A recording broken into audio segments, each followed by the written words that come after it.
नमस्कार, आपके साथ मैं हूं विद्यानाथ झा। 29 सितंबर 2016 को पीओके में सर्जिकल स्ट्राइक से पहले भारतीय सेना ने म्यांमार में घुसकर आतंकियों के कैंप को नस्तानाबूद कर दिया था। 10 जून 2015 को वो दिन था, म्यांमार की सीमा में घुसकर भारतीय सेना ने देश के 18 वीर जवानों को मारने वाले आतंकवादियों को चुन चुन कर मारा था। मणिपुर के चंदेल में आतंकियों ने घात लगाकर 6 डोगरा रेजिमेंट के जवानों पर हमला किया था। म्यांमार में छिपे आतंकवादियों को ढेर करने वाले इस अभियान का नाम था ऑपरेशन ऑल आउट। म्यांमार में जिस जगह भारतीय सेना ने सर्जिकल स्ट्राइक की थी, जी मीडिया संवाददाता मनीष शुक्ला ने म्यांमार के अंदर दाखिल होकर उन जगहों से रिपोर्टिंग की है। यह जगह भारत म्यांमार सीमा से 15 किलोमीटर अंदर है और पहली बार मीडिया का कोई कैमरा सर्जिकल स्ट्राइक वाली जगह पर पहुंचा है। वहां से जी मीडिया की एक खास और ऐतिहासिक रिपोर्ट आपको दिखाते हैं।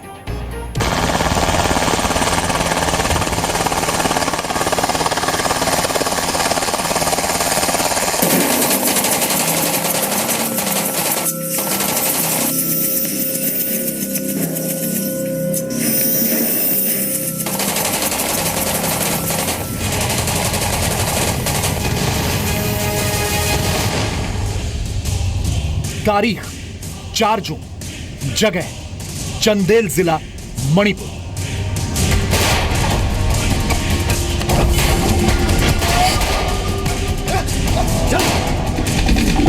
चार जून को हुए हमले में 30 आतंकवादी शामिल थे। इनमें कुछ आतंकवादी KYKL के थे और बाकी NSCN के नागा आतंकवादी थे। मणिपुर के चंदेल जिले में इन आतंकियों के हमले में 6 डोगरा रेजिमेंट के 18 जवान शहीद हो गए थे।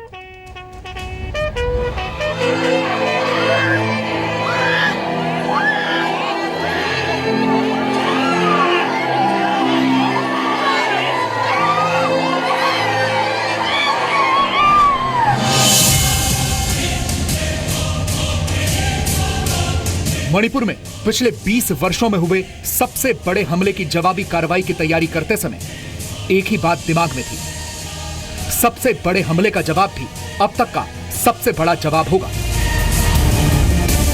यह अहम फैसला लेने वाले केवल 4 लोग थे, जिन्हें आप ऑपरेशन ऑल आउट के स्क्रिप्ट राइटर भी कह सकते हैं, जिनके बारे में हम आपको आगे बताएंगे। 5 जून से 7 जून तक कई दौर की मीटिंग के बाद 2 निशाने तय किए गए। नागालैंड के नौकलक के सामने पोन्यू गांव के पास का कैंप और मणिपुर के चसात के सामने के जंगल में चल रहा दूसरा कैंप। यानी इन हमलों को अंजाम देने के लिए 21 पैरा SF के जवानों को दूसरे देश की जमीन पर कदम रखने ही थे।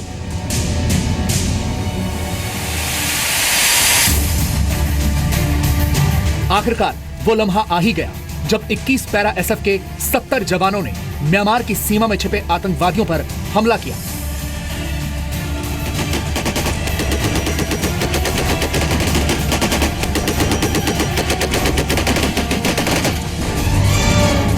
म्यांमार के अंदर सेना द्वारा आतंकवादी कैंप्स पर हुई सर्जिकल स्ट्राइक को 20 महीने बीत चुके हैं। सेना की इस कार्रवाई ने NSCN के समेत कई उग्रवादी संगठनों की कमर तोड़ दी है, लेकिन खतरा अभी टला नहीं है।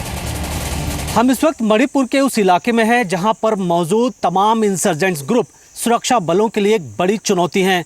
जंगल पहाड़ के इलाके हैं और ऐसे में इन पहाड़ों पर ये इंसर्जेंट्स ग्रुप छुपे होते हैं और जब भी सुरक्षा बल इन रास्तों से जाते हैं उन पर वो हमले कर देते हैं। इलाका बेहद खतरनाक है और ऐसे में हमें संभल कर चलना होगा। और ऐसे में हमने फैसला किया म्यांमार समेत उन इलाकों में जाने का जहां इन आतंकवादियों के कैंप्स आज भी मौजूद है। मणिपुर सीमा से सटा यह है खूबसूरत देश म्यांमार। भारत म्यांमार सीमा को पार करते ही सबसे पहले हमारा स्वागत कुछ इस अंदाज में हुआ।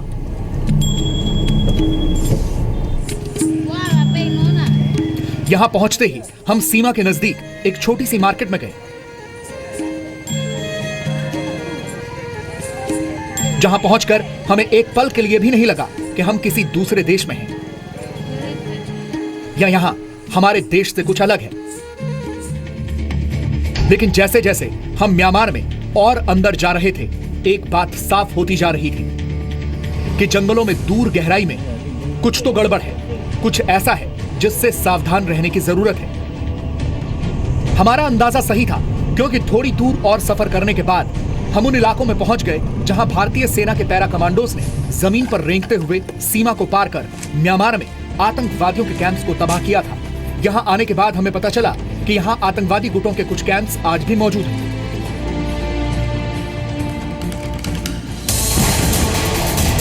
4 जून 2015 को सेना के काफिले पर हमला करने वाले आतंकवादी इन्हीं इलाकों से आए थे। घात लगाकर किए गए हमले में 18 जवान शहीद हो गए थे। जून 2015 सुबह के 8:30 बज रहे थे और इस रास्ते पर भारतीय सेना का काफिला गुजरने वाला था और ठीक इसी जगह पर NSCN-K और दूसरे उग्रवादी संगठन मिलकर के भारतीय सेना के काफिले का इंतजार कर रहे थे। सुबह 8:30 बजे 6 डोगरा रेजिमेंट का काफिला इस रास्ते से गुजर रहा था और उसी वक्त इस काफिले पर हमला किया गया। इस हमले में 18 जवान शहीद हो गए और 11 से ज़्यादा जवान घायल हो गए।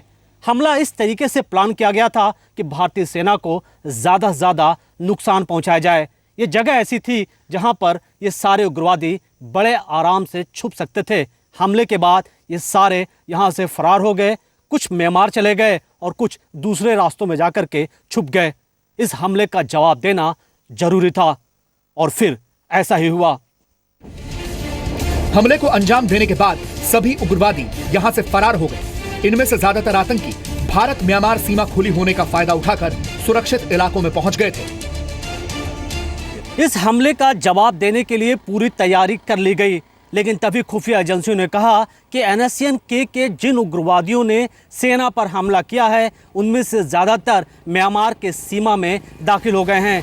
खुफिया एजेंसियों के मुताबिक म्यांमार में करीब 15 किलोमीटर दूर स्थित कैंप का भी पता लगा लिया गया। अब वक्त था इस पर हमला करने का।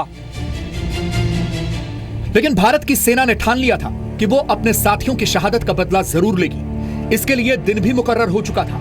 सेना के काफिले पर हुए हमले के कुछ दिनों बाद ही पैरा SF के 70 जवानों ने आतंकवादियों के ठिकानों पर हमला बोल दिया।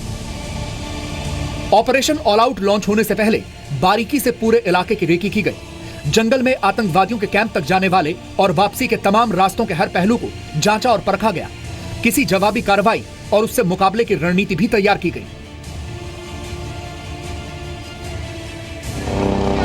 और फिर भारत के साहसी कमांडोज ने साबित किया कि भारत माता की तरफ आंख उठाकर देखने वाले दुश्मनों को सेना उनके घर में ही जाकर उनके अंजाम तक पहुंचा सकती है।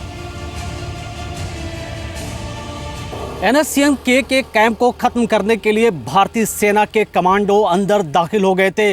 ठीक इस जगह पर यानी भारत और म्यांमार की सीमा पर इंडियन आर्मी के चॉपर इंतजार कर रहे थे कि कब उनके स्पेशल फोर्स के कमांडो वापस आएं ताकि वो यहां से दूर लेकर जा सकें। इस ऑपरेशन में इंडियन एयरफोर्स के हेलीकॉप्टर्स और ड्रोन्स ने स्पेशल कमांडोज की मदद की। इनपुट्स के आधार पर commandos national socialist council of Nagaland Khaplang के कैंपों तक चुपचाप पहुंचे। कमांडोज को इन उग्रवादियों के कैंपों तक पहुंचने के लिए सैकड़ों मीटर तक रेंग कर जाना पड़ा। तकनीकी एक्सपर्ट्स ने कंफर्म किया कि आतंकी इन्हीं कैंपों में हैं। ड्रोन्स के जरिए उन पर कई घंटों तक नजर रखी गई थी। सीमा के आसपास रहने वाले लोग आज भी सेना के इस ऑपरेशन को नहीं भूलते। जो फौजी लोग आर्मी लोग काम किया है सही ढंग से किया है और सही तरह से किया है, इसलिए मोरे का पब्लिक में बहुत शांति मिला है। इसलिए बहुत उनका ऊपर मैं भी धन्यवाद देता हूँ। पहले में तो थोड़ा प्रॉब्लम था, अभी तो इतना प्रॉब्लम नहीं है, सब ठीक हो गया। देखिए, इसके बारे में तो ये जाहिर है कि जब किसी प्रकार का दबाव इन आतंकवादी ग्रुपों पर बनाया जाता है तो वे निसंदेह अपने इलाकों से दूर दूसरे जगहों पर शरण लेते हैं। तो ये वहाँ से आते हैं और जो हमारे बॉर्डर्स हैं, जैसा कि आपको मालूम है, ख़ास करके यहाँ पर अभी पूरी तरह से उनको बाउंड्री वॉल या वो फेंसिंग वगैरह नहीं हो पाई है, तो काफ़ी पोरस हैं। तो ये उसका लाभ उठाते हैं कि जब उनके ऊपर यहाँ पर सुरक्षा एजेंसियों का दबाव बनता है तो ये पार हो जाते हैं और मौका देखकर ये कोशिश करते हैं कि सुरक्षा एजेंसियों के ऊपर घात लगाकर हमला करें। म्यांमार में हुए सर्जिकल स्ट्राइक से उग्रवादी गुट डर गए और वो यहाँ से भाग खड़े हुए, लेकिन ऐसा नहीं है कि ये कैंप पूरी तरह से खत्म हो गए। मणिपुर में तैनात ये जवान हर वक्त बेहद सतर्क रहते हैं। तो हमारा उद्देश्य ये होता है एरिया को नीट एंड क्लीन रखना है और हमारा कैंप तथा हमारा जो पड़ोसी जो गांव है इनको नीट एंड क्लीन रखना है, क्योंकि हमारा उग्रवादी जो असामाजिक तत्व हैं वो हमारे ऊपर घात लगा कर हमला करते हैं, जैसे आईडी अम्बुश वगैरह। ये एरिया आईडी और अम्बुश के लिए महत्वपूर्ण है। तो हम तो रोड से ही जाते हैं और पहाड़ी से भी मूवमेंट करते हैं। जैसे भी हम मूवमेंट करें हमारा फैसला और चलने की तरीका पर निर्भर करता है। अगर अम्बुश से हमें बचना है तो एक ही तरीका है हमारा फैसला और अलर्टनेस। म्यांमार और उसके बाद पीओके में सर्जिकल स्ट्राइक कर यह साफ कर दिया है कि जब भी देश के दुश्मनों पर कड़े प्रहार की जरूरत होगी वो पीछे नहीं हटेगा, चाहे वो विदेशी जमीन पर ही क्यों न हो। म्यांमार में सर्जिकल स्ट्राइक की पूरी कार्रवाई को बेहद सावधानी से अंजाम दिया गया। किसी भारतीय सैनिक को कोई चोट नहीं आई और सिर्फ 45 मिनट में देश को वो सौगात मिली जिसका इंतजार बेसब्री से हो रहा था। हम इस वक्त भारतीय सीमा से म्यांमार के इलाके में करीब 15 किलोमीटर अंदर दाखिल हो चुके हैं। ये वही जगह है जहां भारतीय सेना के 21 स्पेशल फोर्स के जवानों ने NSCN कैंप पर हमला बोल दिया था। कुछ घंटों चले ऑपरेशन के बाद इस पूरे कैंप को खत्म कर दिया गया। इस पूरे हमले में करीब 150 से ज़्यादा उग्रवादी मारे गए। कैमरामैन प्रशांत स्वामी के साथ मनीष शुक्ला, जी मीडिया, म्यांमार।